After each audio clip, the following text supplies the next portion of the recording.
When we think about singing legends, really, there are none bigger, are there not, than this particular lady, a true Hollywood icon. That is, of course, the brilliant Judy Garland. And I've been lucky enough to meet many different people who worked with her, none more so than this man, who literally it was fascinating to talk to him because he was her musical director. He was, of course, her musical director on that very famous series of concerts at the famous, yes, London Palladium, when Judy made a comeback alongside her daughter, Liza Minnelli. And it was, according to him, just spectacular.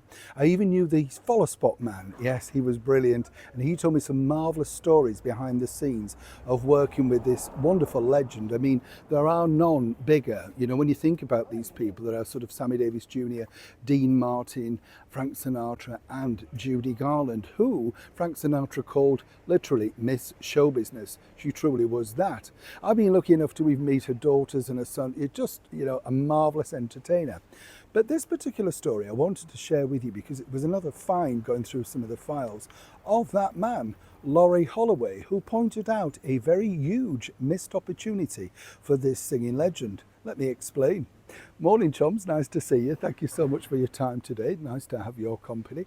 It's true though, isn't it? You talk about legends, and when you meet these people, I mean, I think it's generational. Over here, we've recently just had a series of concerts with Beyonce at the Tottenham Football Club ground, and massive thing to fill.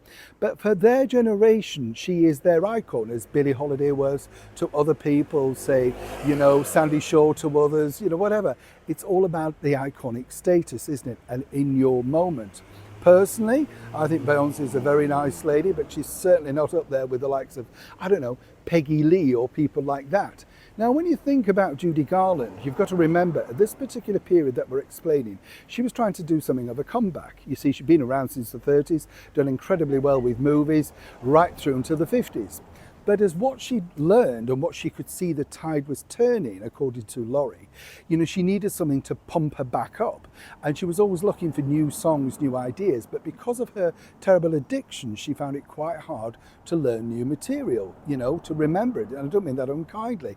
This was told to me directly by him. And he would rehearse with her in a hotel suite. And she would try songs and then say, oh, can't remember it. Not because of being negative, but just, new material. But, coupled with nerves. He told me a few years later, though, that she was inspired by none other than the revived success of this particular lady, the brilliant Petula Clark.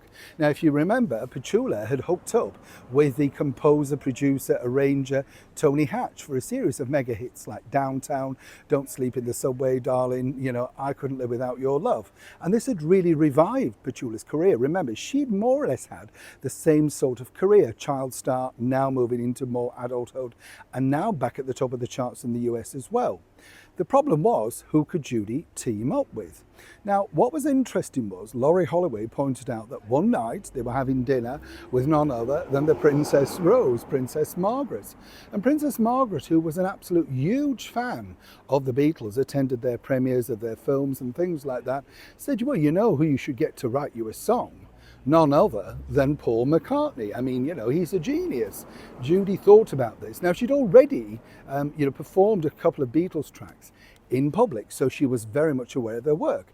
But, things weren't necessarily going brilliantly. There was a lot of problems in Judy's life, as we all know, and quite chaotic, Laurie Holloway kept in touch with her for many years.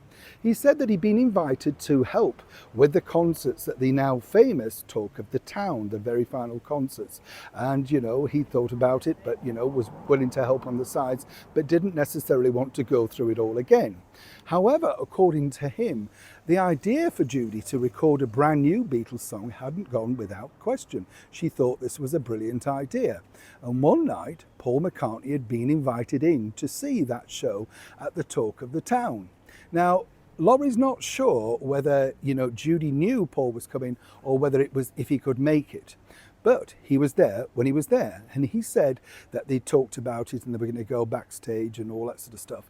But sadly, this was one of the infamous nights when Judy didn't turn up at the famous Hippodrome night spot. And so consequently, according to Laurie, he said, I think, Paul just either put it on the back burner, thought he would get her again and all of that sort of stuff. clearly and sadly, it was never to happen. As we all know, Judy, we lost her in 1969 at the age of only 47. But what a brilliant legacy that she left behind. But you can't help wondering, thinking, what would she have done with a brand new iconic song from somebody like Paul McCartney? Let's not forget, he has one of the world's most recorded songs in the ballad Yesterday, and had already had albums covered for him by the likes of the 60s and 50s singer Al McCogan, and even written specific songs for the late Cilla Black, tracks like It's For You.